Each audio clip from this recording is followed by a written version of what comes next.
I'm very honoured to take up the gracious invitation to share a few short words with you on the occasion of India Day 2020.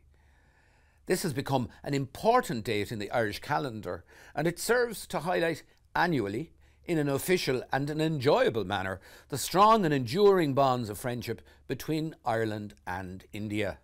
Since first being elected Ceann Comhairle in 2016, I have been pleased to make my own small contribution to developing and strengthening the links between our two proud nations. I commend the work of the India-Ireland Council for its energetic and enthusiastic work promoting closer links between our two countries. I also record my appreciation of His Excellency the Ambassador and all his team in the Indian Embassy in promoting practical cooperation. India Day is an opportunity to acknowledge the many people who wish to see even closer and more fruitful cooperation between Ireland and India.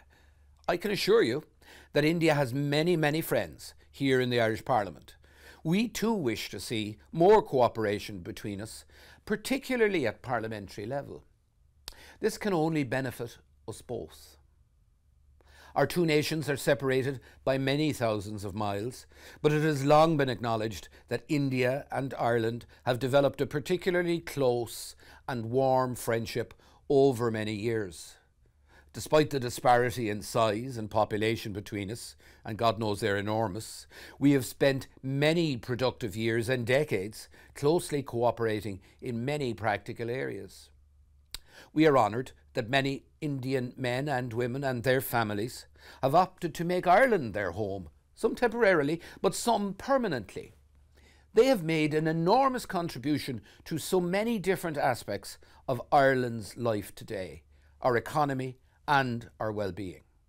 On this India Day, I again pay tribute to all those who have made Ireland a much better place by their own valuable contributions. And as we find ourselves living in these difficult times and challenging times, we need all the meaningful and expert contributions possible. COVID-19 poses an existential threat to our lives, our economies and future well-being. As I have remarked elsewhere, this health crisis shows that we are stronger when we commit to working together. This virus respects no border. It can only be defeated by the global community coming together as one force for good.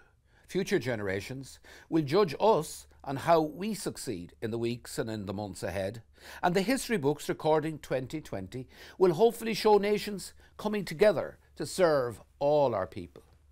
As Ceann Comhairle of Dáil Éireann, I know that the members of the Houses of the Oireachtas have an important contribution to make in this regard. We must lead by example in educating, reassuring, those who find themselves suffering in these dark times. We parliamentarians must lead by example, sharing expert scientific knowledge and best health practices. Our collective efforts at the present moment are invested in ridding our lands of the scourge of COVID-19. The skills, knowledge and cooperation we show in this demanding struggle will hopefully allow us to prevail sooner rather than later. Then there will be other issues to address. Now, more than ever, countries, their parliaments and their people must work together. In future, happier days, I hope that we will be able to harness the current energy, the knowledge and international cooperation for future good as we plan the recovery of our crippled economies and damaged societies. These are issues which I know will be touched upon and debated along with many others during India Day event. Once again, I offer my congratulations and thanks to all those involved in organising India Day 2020. As Ceann Comhairle, I wish to assure you that my door remains open to all our Indian friends seeking closer bilateral links between our two countries. I am particularly anxious to see a strengthening of parliamentary links between Dublin and New Delhi. And as I start my second term of office as Ceann Comhairle, I will continue to work with His Excellency the Ambassador in planning closer cooperation between Leinster House and the Loch Sabha. Perhaps we can even aspire, after these troubled days, that a bilateral visit from India or Ireland can take place once the dark clouds have lifted. That is my earnest hope and one for which I will continue to strive. In the meantime, I offer my warmest good wishes to all our Indian friends on the occasion of India Day. Stay safe, stay well, and as we look forward to happier days, let us also look forward to even closer cooperation between our two nations. Thank you, Guramagif. On the occasion of India Day 2020, I offer my felicitations to Ireland India Council, organisers of this important cultural event, which has become a much cherished annual feature in the diary of the Indian-Irish community. I am pleased to note the multifaceted program organised this year using virtual platforms as the new normal for doing business in the challenging time of COVID. The events represent the diversity of the expanding partnership between India and Ireland in all fields. Hopefully, the virtual discussions will be sustained through effective implementation of the emerging proposals in the important fields of healthcare, climate change, trade and culture. India and Ireland share a common destiny, rooted in our historical freedom struggle movements fostered towards democracy, rule of law and social reforms. This has laid the foundation of a very strong political relationship which over the years has been nurtured to encompass economic, educational, cultural as well as science and technology dimensions. Today, we have a substantive partnership fashioned by shared values and ideals, which we are endeavouring to sustain over the long term through out-of-the-box mechanisms. Our robust relationship has also helped in dealing with the unprecedented COVID crisis, turning challenges into opportunities. Our Prime Minister Narendra Modi had a telecon with the former Irish Taoiseach Leo Varadkar on 22nd April to exchange experiences on pandemic management as well as to explore future collaboration in the pharmaceuticals, medical and other fields. Taoiseach Varadkar specifically expressed appreciation for the tremendous role played by Indian nurses and doctors in frontline positions throughout Ireland. The Indian government also facilitated the export of around 1,700 MTs of paracetamol to Ireland. The generous pandemic unemployment payments offered by the Irish governments to those who had lost jobs, wage subsidies for employers and low interest credits for micro businesses, I'm happy to say, were also availed by Indian companies, professionals and students. Local Irish organisers raised substantial amount of money for Indian PM Cares Fund, which is very encouraging. The new frontiers of economic collaboration between our two countries will encompass cutting-edge digital technologies such as fintech, cybersecurity, AI, IoT, advanced BPOs, security solutions, RFID tags, blockchain technologies, and VR applications. In the context of work from home, I'm happy to state that the globally renowned Indian company TCS has offered to Irish government test run of software solutions for schools to carry out remote lectures and assessments. Joint medical research also holds considerable potential in areas of health sanitation and biomedicine. We have learnt that Panakia Biotech, an Indian innovation-led biotechnology group, will be collaborating with Rifana USA for the development of the COVID vaccine through a joint venture company to be based in Ireland, which is very encouraging. As regards trade, there is potential for increasing bilateral trade from Euro 5.4 billion, around 1.2 billion in goods and around 4.2 billion in services in identified sectors of agriculture, pharma, chemicals and energy. We strongly believe that the Irish industry can contribute to India's Atmanirbhar, which is self-reliant, flagship programs mainly through technology transfer in infrastructure, renewable energy, and digital technologies. In his inaugural address to the India Global Week, I may remind that Prime Minister Modi particularly invited foreign entrepreneurs to invest in agriculture, defense, and space. Moreover, through pharmaceutical sectoral convergence, both countries can integrate better health infrastructure in their manufacturing and supply chains. This will provide an opportunity to diversify our supply chains and position India as a strong competitor to other countries. At the same time, Indian industry recognizes Ireland's strengths in providing strategic business linkages with UK, EU, and transatlantic US.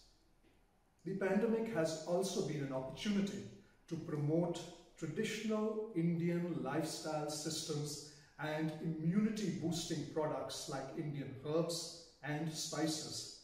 We are seriously pursuing proposals for institution of yoga and Ayurveda chairs in major universities such as Trinity, UCD, and DCU. Now let me come to post-Brexit collaboration. In this context, it is our assessment that Ireland can emerge as a strong partner on account of its geostrategic advantages, which are, it is English speaking, has common law system, highly skilled workforce, low corporate tax, and transatlantic US link. Indian high-tech companies like TCS, Infosys, Wipro, and HCL are already expanding operations in Ireland. The country can also play a role in leveraging India's business interests in the EU, including for conclusion of the very important broad-based trade and investment agreement, which is important for both EU and India. At the multilateral level, both India and Ireland have been elected as non-permanent UNSC members for 2021-22, and there will be opportunities to work on shared priorities of multilateralism, climate change, peacekeeping, rule-based international order in the post-COVID era, peace and security. These are values and ideals that both India and Ireland hold dear. In our expanding multifaceted relationship, the large Indian community in Ireland can play a very important role. They are regarded as highly skilled, disciplined, integrated with Irish society, and contributing to socio-economic development of Ireland. During the pandemic, the community has shown exceptional solidarity, civic responsibility, and leadership in tackling the challenges. With their support, the embassy assisted several hundred citizens to travel to India through direct repatriation flights from Dublin and various hub destinations in Europe. In the context of COVID, they can assist us in identifying trade, investment, and R&D opportunities. For example, there is an India-Ireland business tie-up for manufacture of PPEs in County Laois. An Indian-Irish couple has also launched Maharani Gin recently using some Indian vitalizing ingredients in County Cork. And again, an Indian scientist at National University of Galway has developed a decontaminant anti-bioagent AB swipe, which is a highly innovative technology for non-toxic removal of pathogens from surfaces. This has been done in collaboration with the Irish Defence Forces, which can be useful for India as well. The Embassy values its collaboration with the Ireland-India Council towards further strengthening of the bilateral relationship in pursuance of our shared destiny. I wish the Ireland-India Council all success in their future ventures. May the India-Ireland legacy grow from strength to strength. Jai Hind. On behalf of the Minister of State for the Office of Public Works to celebrate India Day. So whether you're here in person or logging in online, you're extremely welcome. The Minister O'Donovan was on earlier to me today. Unfortunately, he can't attend the event, but he sent his apologies and has wished participants every success on the day and in their ongoing work, which is of tremendous value both to Ireland and, of course, to India itself.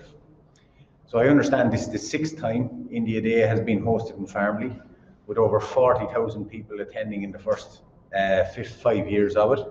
So I do hope that this time next year we can look forward to growing that number again when it comes to hosting India Day, hopefully again in Fearghail, but in person and in a more physical manner. So I think the physical location of these events has become less important in recent months, with the greater use of video conferencing, and there's tremendous work happening today in terms of, seems to be a full family attached to Prashant, making all the arrangements here today in the background. So compliments to both his family and all the helpers that are here today. The facilities made available by the staff here is just making a tiny contribution towards the success of the event. We are privileged within the Office of Public Works to have many wonderful properties at our disposal right across the country, many of which will be on display in the upcoming week. This is the start of Heritage Week in Ireland, where all facilities of the heritage nature are made available and many events are organised, different to other years, but I would encourage all to try and attend where they're taking a staycation in Ireland and make an effort to go and see some of the wonderful OPW properties that are made available to them. In addition, we are also more privileged than anyone in terms of the wonderful staff who present the properties, both here in Fearghail and across the entire state portfolio. So I'd particularly like to thank Georgina and her staff here today for making the necessary arrangement behind the scenes for today's events, which seem to be going quite swimmingly. Okay, it is clear that in these times it is even more important than ever that cross-border relationships are nurtured and developed. I understand there's been regular communication between India and Ireland, and I saw some quoted in today's brochure, at many levels and through many different channels. And I think the collaboration will continue to play an important role in how we deal with and overcome this pandemic, not just with India, but with many different cross-border relationships that have been developed in recent weeks. So I know Prashant has had to reduce or cut people short there in the last couple of minutes, so I see there's a very busy, wide-ranging and interesting agenda. I know Duncan was speaking before. A lot of people from the Irish side would be familiar with Duncan's contribution in recent years. So for that agenda, I congratulate the organisers, and rather than using up any more of that valuable time, I just reiterate the Céad Míle Fáilte to OPW Fearghail and wish the very best to presenters and participants today. So gur míle mágaibh agus bígí sa bháilte. Gur mágad. Minister Feighan, you please go first.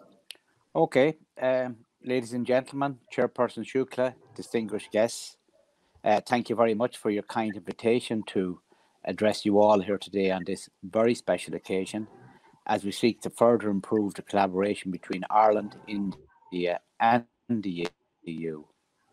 I'm personally delighted to be a part of an event which will allow communities, professionals and businesses from Ireland, India and the EU to share their knowledge and network in anticipation of better collaborations and efforts to combat the global problems we all face together. The special and developing Ireland-India connection is something I am very aware of in my capacity as a public representative, and I've met with your Ambassador Sandeep Kumar on many occasions in the past, and I regularly support events which are organised by the Sligo Indian Association in my own area, and I was delighted to attend an India event yesterday in Sligo. The colour and vibrancy and passion on display at these events always captivates me, and our similar histories of achieving independence is something which I believe strongly unites us. The theme for this year's India celebration is a 2020 vision for Ireland, India, EU cooperation in post-COVID Brexit world. This is a very topical selection, as there can be no disputing just how difficult this global pandemic has been, or about the challenges which are about to come. This is why I agree with you, Chairman, when you said in your invite letter Today, more than ever, we need the strategies and policies to promote well-being to defeat the challenges present to human health. In this regard, I welcome the opportunity to outline to you all how Ireland is rising to the challenges we're having to deal with in the face of the current pandemic crisis.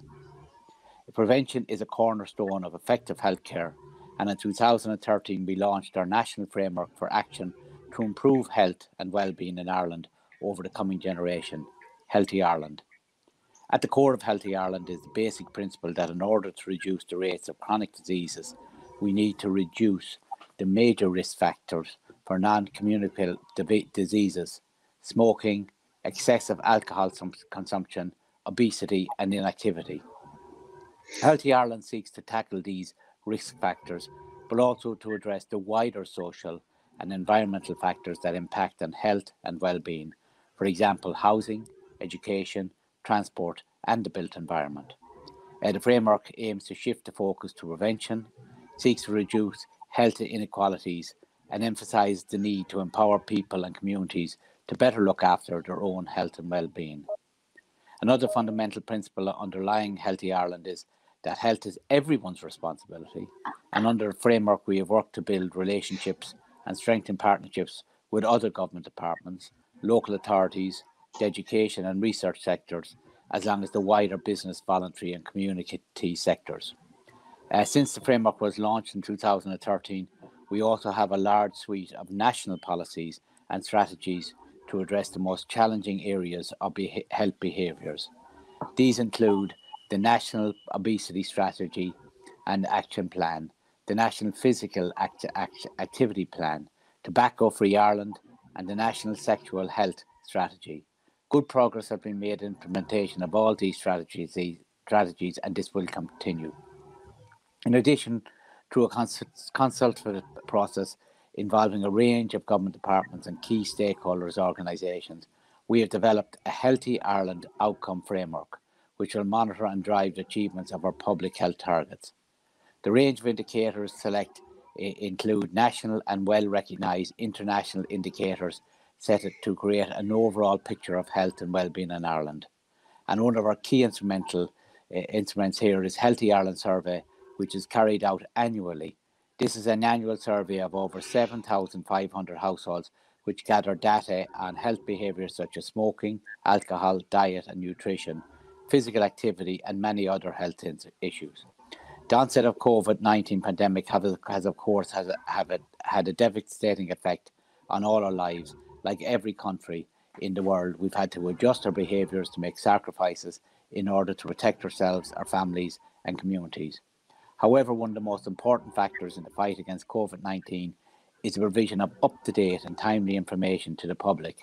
And long before COVID-19 here in Ireland, we've been engaged in a very effective national communications campaign to help and encourage people to improve their diet, the level of physical activity and their mental well-being.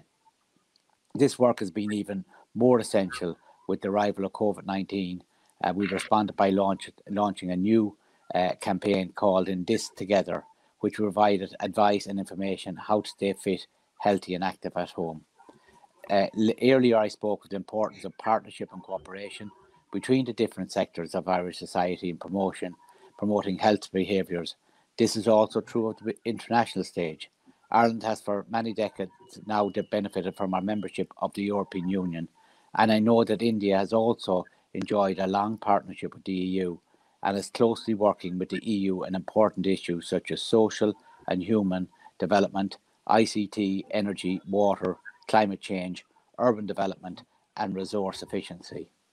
It is precisely this kind of partnership, cooperation and collaboration which will help us all in Ireland, India and throughout the globe to face and overcome the challenges we face. And I've no doubt that today's event will provide great opportunity for exchanges of information and knowledge between our two countries. I wish you well with your event and I want to thank you once again for the kind invitation.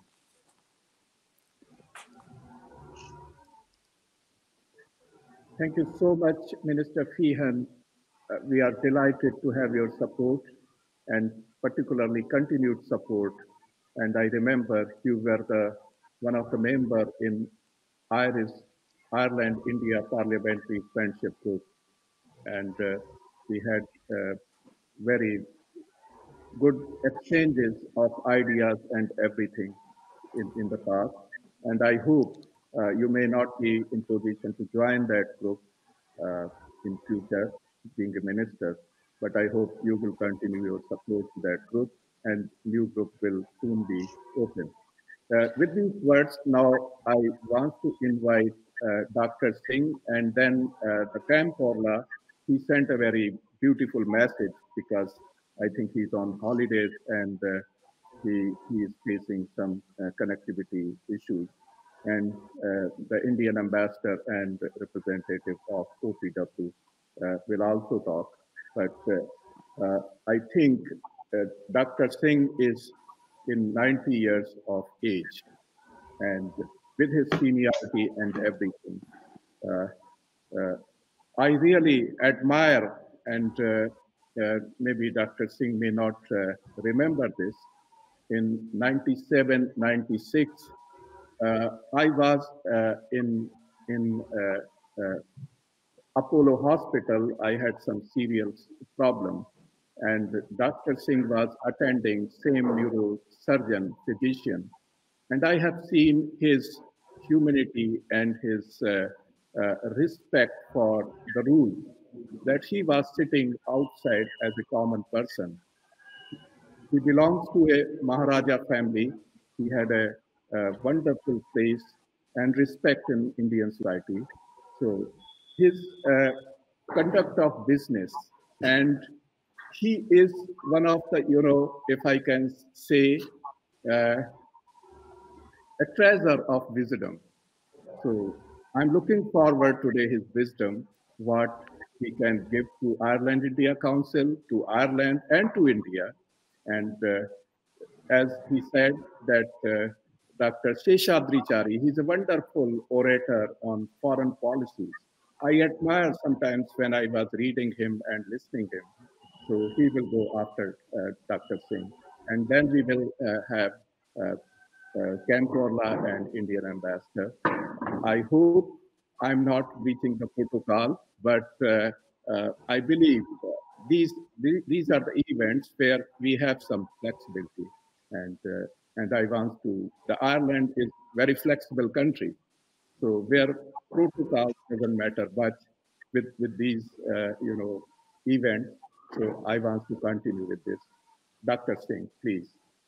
Thank you for that introduction, Minister Frank Feighan.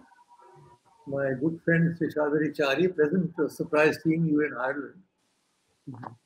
Distinguished panelists and speakers in this event.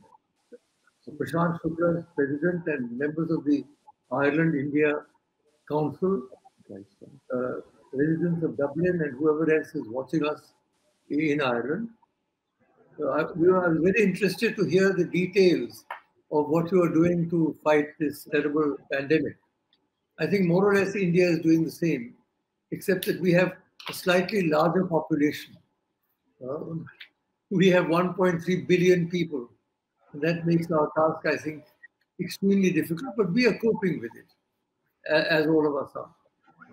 It is a pleasure and a privilege, Prashant, to visit Ireland, although virtually, and address you on the occasion of India's 74th freedom anniversary. Both India and Ireland fought long and hard for our freedom against the same colonial power. Both of us produced great leaders and made great sacrifices. We were hit by famine, by repression, by atrocities. But nonetheless, we stuck to our guns and we finally achieved our independence. Our movement, of course, was led by most remarkable man, Mahatma Gandhi, who advocated non-violence and passive resistance. And he had a galaxy of great leaders around him, with Jawaharlal Nehru, Vallabhbhai Patel, Maulana Azad, and so on. So the freedom movement itself produced a great deal of energy and a great deal of talent. And we got our independence in 1947, and Ireland got it in 1949, if I'm not mistaken, just a couple of years later. Minister, you will be interested to know that the Irish freedom fighters and leaders had a direct influence on our freedom movement. One of our great leaders, he was a revolutionary, later became a great philosopher and a yogi, Sri Aurobindo, was in college in Cambridge in 1891 when your great leader Parnell died. He wrote several poems to pay homage to him. I'm just going to read out from one, which is entitled Hic Jacet Grasnevit Cemetery. Patriots, behold your guerdon. This man found Erin, his mother, bleeding, chastised, wound, naked to imputations, poor, denied, while alien masters held her house of pride. And now behold her, terrible and fair, with the eternal ivy in her hair, armed with the clamorous thunder, how she stands. Erin, of course, was an ancient Irish goddess, and Sri Aurobindo looked upon India also as the goddess of the Bharat Mata. And it's interesting that he was greatly influenced by Parnell and others who were at that time fighting for freedom in India. We also owe a great debt of gratitude, Seshadri, as you know, to Ireland for the literatures that they have produced. I mean, in the 19th century, Jonathan Swift, for example, Gulliver's Travels, Oliver Goldsmith, R.V. Sheridan. And in the 20th century, of course, extraordinary explosion of talent. George Bernard Shaw, with his marvelous plays, William Butler Yeats, with his fabulous poems. I love the Yeats poems. You know, though I am old with wandering through hollow hands and hilly hands, I will find out where she has gone and kiss her lips and take her hands and walk amid long dappled grass and pick till time and times are done the silver apples of the moon, the golden apples of the sun. I mean, I could recite Yeats for hours. I love him. Samuel Beckett, James Joyce, Dylan Thomas, the brilliant. I mean, these people are all outstanding people. And of course, the inimitable Oscar Wilde. So even names that I've mentioned are enough to show what a tremendous literary influence Ireland and Irish writers had upon us. At that time, they all wrote in English. We really didn't know whether they were English or Irish. But later, as we grew up, we realized that they were not English people, they were Irish people. And therefore, they had a very special, as it were, reverberation as far as we are concerned. And incidentally, the first school that I went to in my hometown of Srinagar was a Presentation Convent school run by an Irish mission. And I still remember Mother Peter, Monsignor Shanks, and all the nuns and all of them. So I also have a personal contact with Ireland. Well, both Ireland and India are now free democratic republics. Our relations are growing well, as I'm sure the ambassador will tell us. There are three dimensions, Minister, of relationships between countries. A sort of a Triveni, you know, a confluence of three rivers in India is considered auspicious. This can be looked upon really as a confluence of relationships. We have first the political relations, which means the government to government. There, I'm sure our ambassador and your ambassador here are doing an excellent job. And the government to government relations, political relations are good. The second is the political relations are the Ganga, Seshadri. The second, the economic relations are the Jammu. The economic relations must grow. There are many aspects and many possibilities of growth because India is on the verge of a new upsurge of growth. And it would be very good if we get closer to the European Union, which I think is a remarkable structure. And the European Union is one miracle that has occurred in my own lifetime. I've in my own lifetime seen the mark disappear, the lira disappear, the franc disappear, and the euro coming in my own eyes. I've lived through that. And I find that that has been the most extraordinary development in world affairs. And Ireland also, as you say, Minister, has been part of it. So the economic relations are the second. We must have more economic relations. Now the third, the invisible Saraswati, it may not be visible on the surface, are people-to-people relations. That I think is probably the most important of the thing. Because if you have a direct relationship on the literary front or on the personal front, then you have a deeper input. And that is where music and dance and literature and fashion design and culinary creation, these all play their role. And I'm very glad that Prashant Shukla has got a whole program of cultural events here. Because as I see it, that is the best thing that we can do, particularly when the COVID keeps us close in our houses. We should at least watch good dance and listen to good music and read good books. I'm sure Seshadri does all the time. In fact, had it not been for the pandemic, I might have even been in Ireland today. Even though I am 90, by God's grace, by Lord Shiva's grace, I think I could get there. But of course, now it's impossible to move out of one's house. But this virtual meeting is good. I cherish it. I'm grateful to you for having invited me on the day, India Day. And I bring to you warm greetings on behalf of 1.3 billion Indians. That is more than double the population, combined population of Western Europe and North America. So when you say India, please remember that India is not only a country, it's a civilization. It has a history going back 5,000 years, of which we are proud, and it is moving into the future. So on behalf of the people of India, I send through you, Minister, and through you, Prashant, very warm greetings, and especially people of Indian origin, who also included one Patiche until recently. So good wishes to all of you. God bless, keep well, and keep safe. Namaste. Thank you so much, Dr. Singh. It was wonderful hearing these words directly from you. And we are really grateful that you addressed this. And although we were actually in process to invite you in Ireland in 2005, and that time it was not possible. I think your diary was full. So now we are going to welcome another minister, Minister of State in the Department of Finance. And I'm so sorry, Minister, that this, although the technology is seamless, but sometimes still it didn't work. So thank you so much for your attendance and for your participation. And can I brief you that we were here having your colleague, Minister Frank Feighan. He spoke before, and we have the Peace Pitama of Indian politics, and I can say Indian wisdom, Dr. Karan Singh.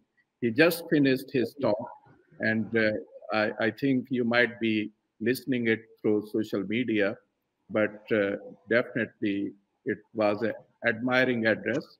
And we have here Dr. Seshadri Chari. Seshadri Chari, he's a wonderful journalist. He's a wonderful foreign policy analyst. And whenever anyone read his articles or interviews, it is so soothing that it actually, what I can say, what sort of foreign policies or the relations between the country and the countries can conduct their business, that I always admire from his writings. Minister, before you, I hope you are not rushed. Can I invite Dr. Seshadri Chari, but with particularly one question? That question is, Ireland and India, they had wonderful cultural relations.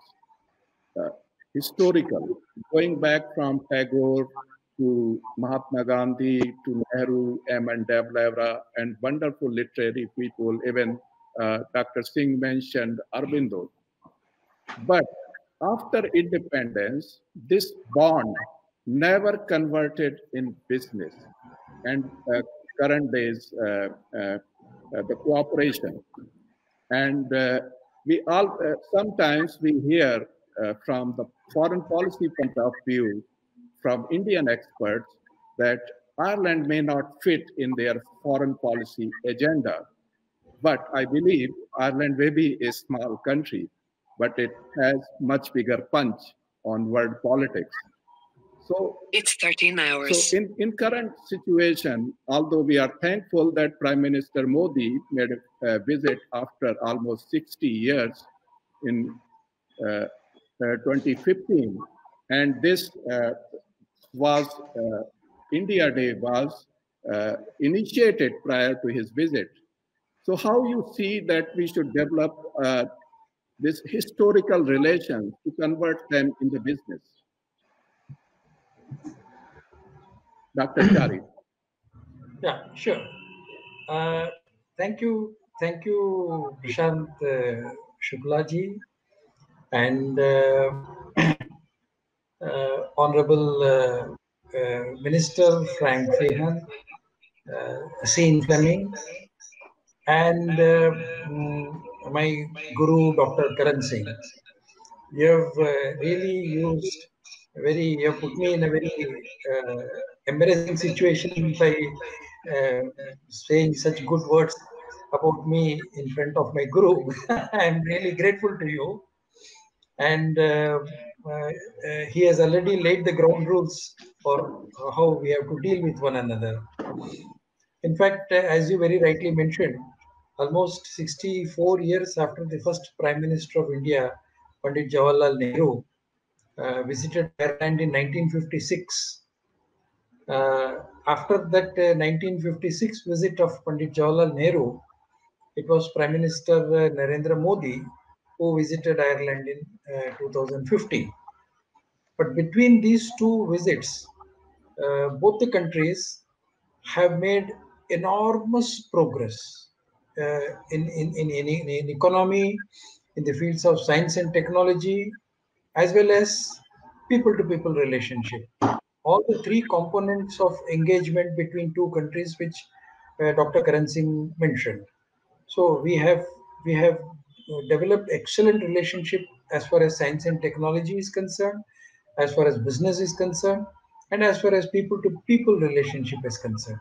And we have actually cemented our relationship through culture and commerce, both. So that is the most important aspect that we should actually remember when we are celebrating the Independence Day today. In fact, Prime Minister Narendra Modi, even before his visit to Ireland and during his visit also in his speech, he laid emphasis on the need to improve trade relations between the two countries and also explore opportunities to cooperate on various aspects of all-round development. In fact, Ireland's economy, as you would know better because you are leading the endeavors to bring the two economies together and build a bridge between them. Ireland's economy actually provides a very huge opportunity for Indian investors to participate. In fact, if you quickly go through the list of wealthiest persons in Ireland, the first name is Shapurji Mistry, Pallonji Mistry, and of Shapurji Pallonji, whose headquarters is in Bombay. So it's now that he is Irish, but he was an Indian. And incidentally, we are also celebrating the 75th year of the making of Mughal-e-Azam, which his grandfather financed. So there are so many firsts in this particular year. So you can imagine the kind of exchange that has been taking place between Ireland and India. So it would be better to conclude that we are actually two economies separated only by geography, but we have come together and closely worked together on a number of areas. In fact, Ireland's prosperity and growth since 1990s has got great international appreciation. Not only international appreciation, like they used to call some of the Asian economies in the 90s when they developed, they used to be called the Asian tigers. So Ireland is now being increasingly referred to as Celtic tiger. So Ireland continues to provide great opportunities for investment, and also you have created an atmosphere uh, for doing good business, such as very low corporate tax rate and so many other friendly measures. I will not go into those details here, but you have done a number of such measures, which I think Government of India needs to learn and emulate as far as the economic and business model that you have created. Obviously, as Minister Frank Feighan mentioned, the present coronavirus pandemic has hit all of us. The entire world has come to a grinding halt. Production facilities are shut. Demand supply chains have snapped. Normal economic activities have stopped. International travel has been grounded. But in spite of all this, if you notice one thing, if you look at the Irish business and commercial model for the last almost 1 year and the Indian economy, we both are two economies which still speak of great resilience. We have extremely great resilient power. We are both very confident that we will not only overcome the present pandemic and the other related problems, but we will be leading the economy in our own spheres. As far as Indian economy is concerned, and as far as the Irish economy is concerned, we are very confident. I think I'm not a very proper person to say this, especially when Dr. Karan Singh is here. I think this confidence comes because of our civilizational upbringing, the civilizational background of Ireland and the civilizational background of India, that nothing can stop human evolution and human progress if they are rooted in a larger philosophical template. This is the greatness of Ireland. This is the greatness of India. In fact, the Irish India connection dates back probably to prehistory. If one were to read the Celtic scriptures, beginning from, say, the story of Aithre, as Dr. Karan Singh mentioned, Aithre is the god of the blue shining sky. And you juxtapose Aithre to the writings of Aithreya Brahmana of the Rigveda, where Aithre is again spoken as the light that emits from the sky. You will see the theosophical connections. In fact, very little wonder that a very young Irish trade union leader who came to India became the bridge between this theosophical outlook of Ireland and the theosophical outlook of India. Dr. Annie Besant, she later on established what we call the Theosophical Society of India. And this Theosophical Society of India was actually the basis which produced huge number of leaders, even in India, and influenced the thought process of many leaders in India, including, of course, Yogi Shri Aurobindo, whom Dr. Karan Singh mentioned. In fact, I would recommend all of us to read and read and read and read again and again a monumental book by Dr. Karan Singh on Yogi Sri Aurobindo, which is titled Prophet of Indian Nationalism. The prophet of Indian nationalism is what Dr. Karan Singh calls Yogi Aurobindo.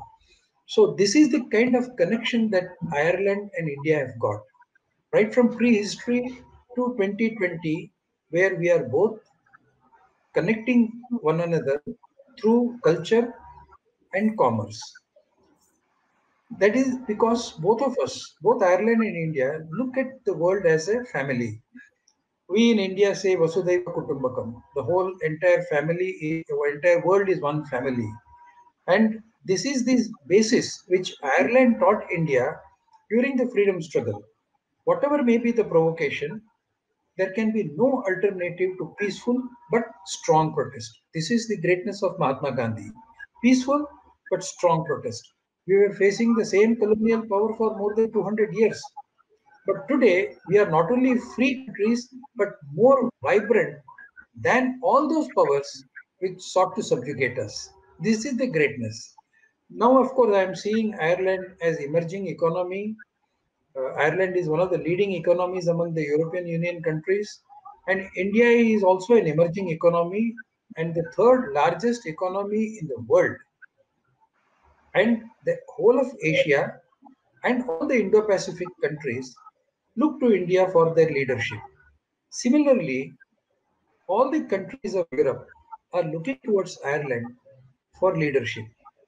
And I'm sure the road to peace, progress, and prosperity in Europe and in Asia will be able to use the Delhi-Dublin Bridge, what I call the Delhi-Dublin Bridge. Bridge between Delhi and Dublin is what is going to be next phase of economic, social, and cultural rejuvenation. I am extremely glad that Mr. Prashant Shukla and Ireland India Council have taken a lead in bringing all of us together. Of course, the pandemic has prevented us from seeing and greeting each other and feeling the pulse of each other. When you shake hands, you feel the pulse of one another. That is what they say. So we have not been able to feel, but we are able to feel the pulse of one another through this virtual meeting. And this is what technology has given us. And once again, we will meet, as they say, next year. We will always be able to meet more often and overcome all the problems that we are facing on the basic strength of the philosophical strength of Ireland and the philosophical strength of India, of which people like Dr. Karan Singh are the leaders. And I'm once again thanking Prashant Shukla and his team in Ireland India Council for making all these things possible. Thank you very much. Thank you, Dr. Chari. You correctly said that bridge between New Delhi and Dublin, that is more important. This bridge is not for relations between India and Ireland. The bridge between New Delhi, Dublin, and North America is something that's very important. With these words, I want to now invite Minister of State Sheen Fleming. Minister has some other important engagement, so he wants to finish it, his talk first. Minister, you are very welcome. Thank you for coming here, although you faced actually some difficulties in connecting us. Now, floor is yours, Minister Sheen Fleming. Can you hear me? Yes, we can. Thank you. I've just lost my connection to the video connection, but I think I can still hear you. So I will speak in any event, and I am trying to get the link back up, but you can hear me, which is good. Back again. I see you all again. I'm very happy because I was speaking into a dark screen for 10 seconds there. This is much better. First of all, thank you for the kind invitation. Prashant and Damien Nee for the organising committee for this event, and Mr. Ambassador, and I'm very pleased to join the event. And especially in these difficult times with COVID-19, it was really a challenge, and it's an extra challenge from where I am down in the Midlands. We're one of the 3 counties with extra travel restrictions, so that's why I cannot travel today like I would like to have done in the normal course of events. I just make a few brief comments first, and I want to reply to the last set of questions specifically because we all know about the deep history and the friendship going back over hundreds of years and the deep roots and similarities in our people. And I think that is well known, but has been a little bit in history, and that has been well flagged as well. I do want to say that we know there is quite a bit of trade between, actual trade and services of about 5 billion between our two countries. Some of it is in physical trade and more of it is in the delivery of services. And I don't know how many times I pick up the phone here to phone a company in Ireland with a fault or a customer complaint, and I'm speaking to somebody in India. It happens many, many times. So there are a lot of connections from that point of view, from a practical point of view. One of the best way of having the connections developed is through the people. We have a lot of Indian citizens living here in Ireland, but I'm informed there's up to 35,000 people from India here with India connections with India at any one time, which is a very, very high number and would be the biggest group from any of the countries in Asia. We all know the businesses that from India based here in Ireland and Irish businesses based in India, and that is something I do want to come back to.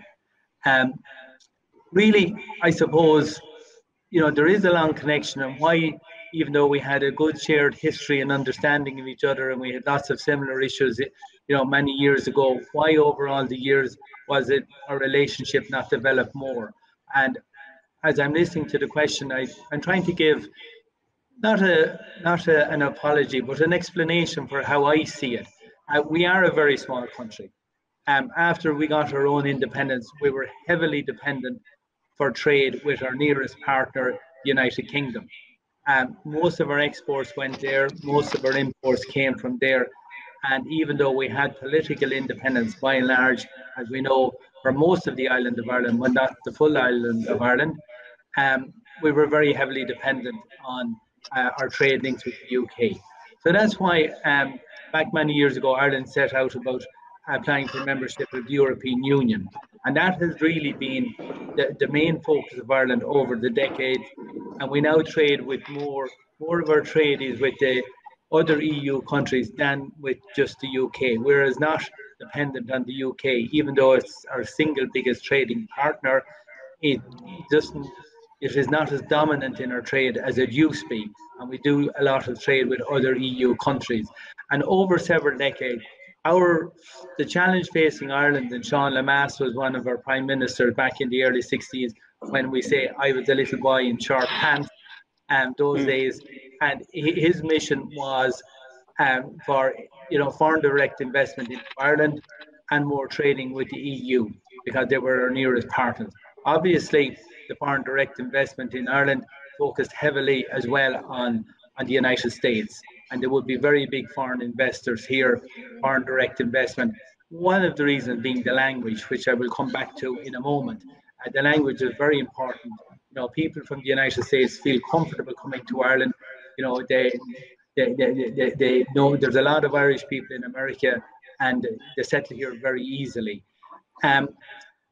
After all of that, I think it's only after all of that, we can now focus more outside of direct links with the United States and with Britain and the United Kingdom. And I actually really think Brexit is an opportunity. I'm one of those people who believes the glass is always half full. Most of the commentary in Ireland is Brexit is a challenge, is going to be a major issue, it's going to cause lots of difficulties. And yes, that is the case to some extent. But I always say in every challenge there's an opportunity. And I actually think, personally, I believe that our links with India can be developed further, especially now that Ireland is the only English-speaking country in the EU.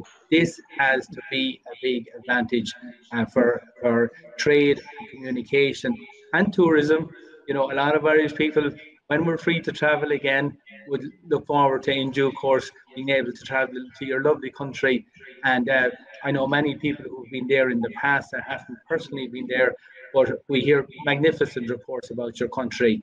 And people who come back from India, whether it's spent 2, 3 weeks or 4 weeks out there, really love the country.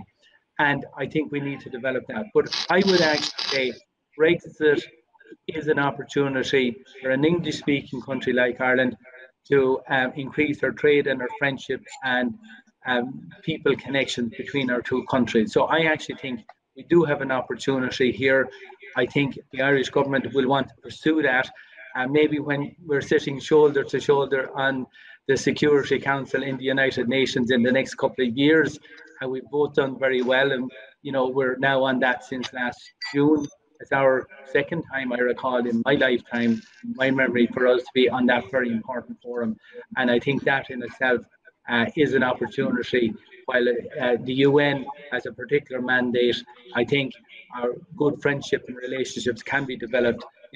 That's another forum.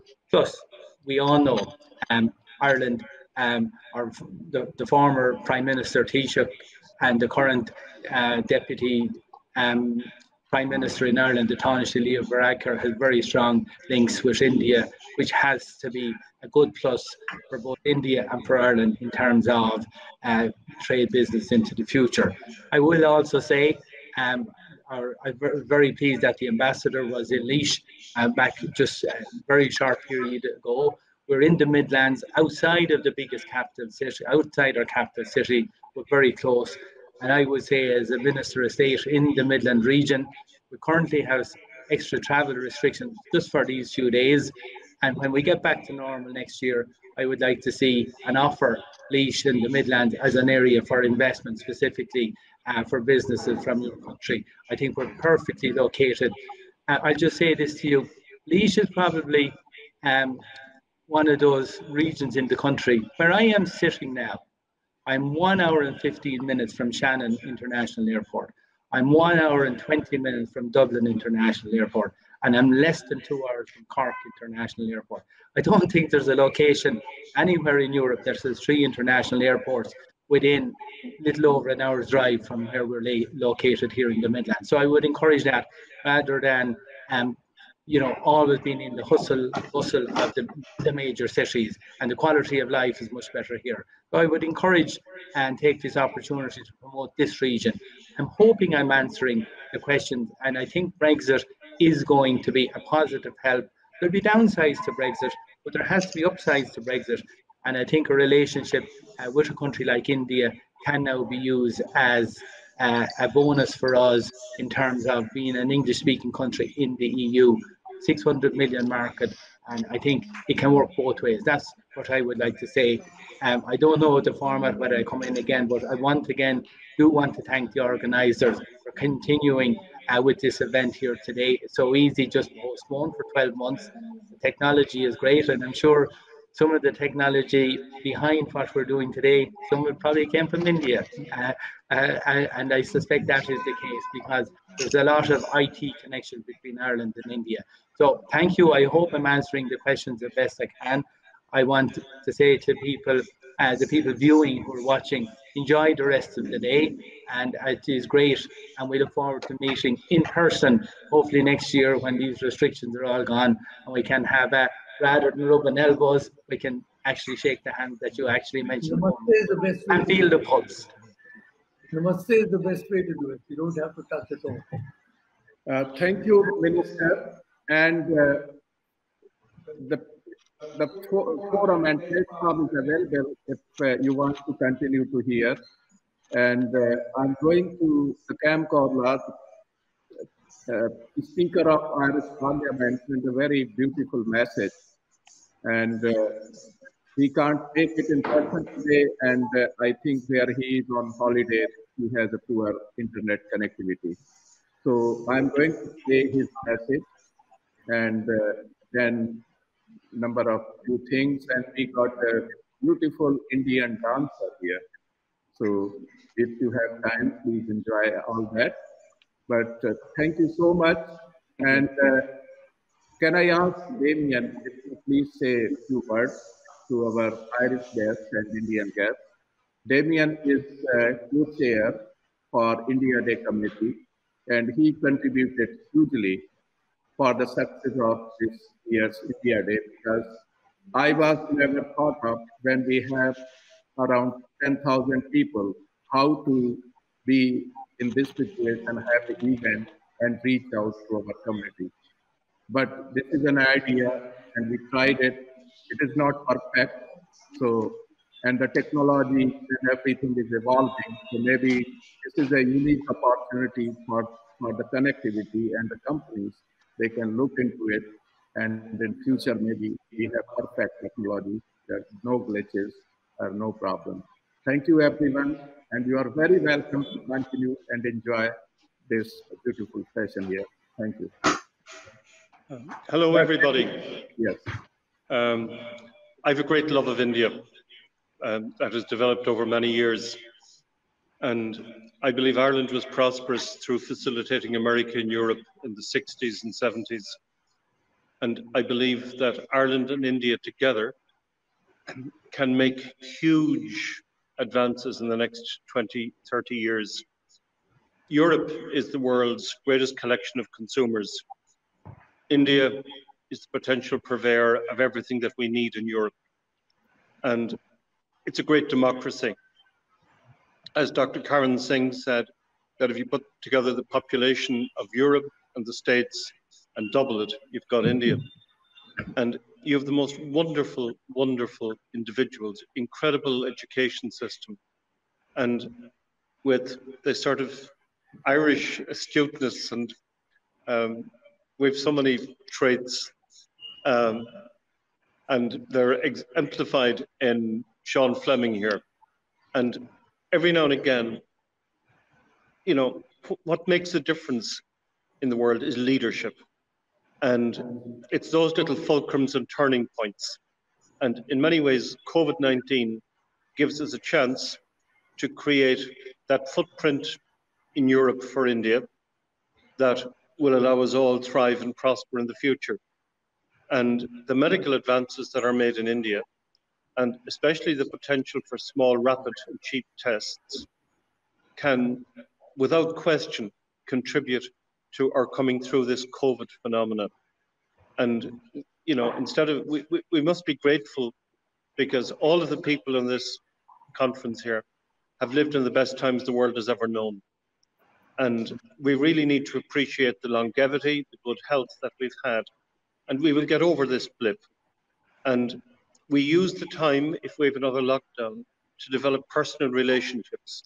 And in the afternoon, we have a group with a view to establishing links between small and medium businesses. State agencies do wonders for the large multinationals, but the real backbone of a nation are the small businesses employing 1 to 50, 200 people. And if we can establish links that will allow small Irish businesses have the benefit of an infrastructure and maybe a labour force available to e-tender for projects all over Europe.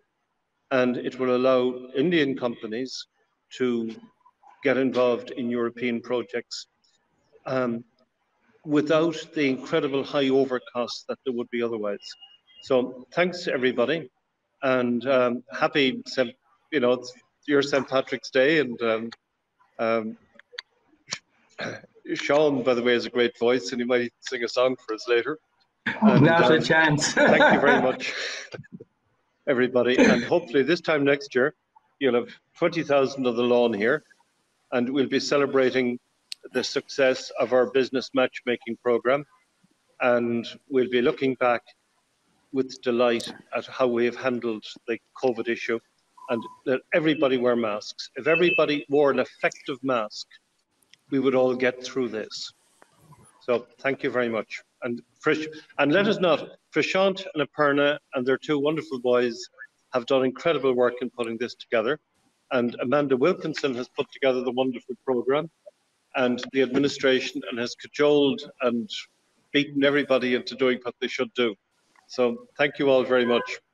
And Jerry Hanley is going to play music in a few minutes.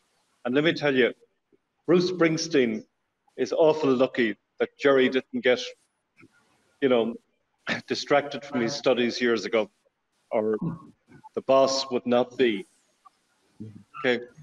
And the wisdom of Willie Collins and Noel Gavigan, who sees great future in the biogas and cooperation with India, and Duncan Stewart, who, without question, Ireland's leading environmentalist, who I think can also make a permanent imprint on global environmental issues. And thank you all very much. Thank you, Damien. And what is it? Now, I want to invite for the two cultural presentations, and I'm postponing little three beautiful messages, and maybe we could have in person as well. So I'm trying to sort out this in between. Please enjoy Irish and Indian cultural presentation.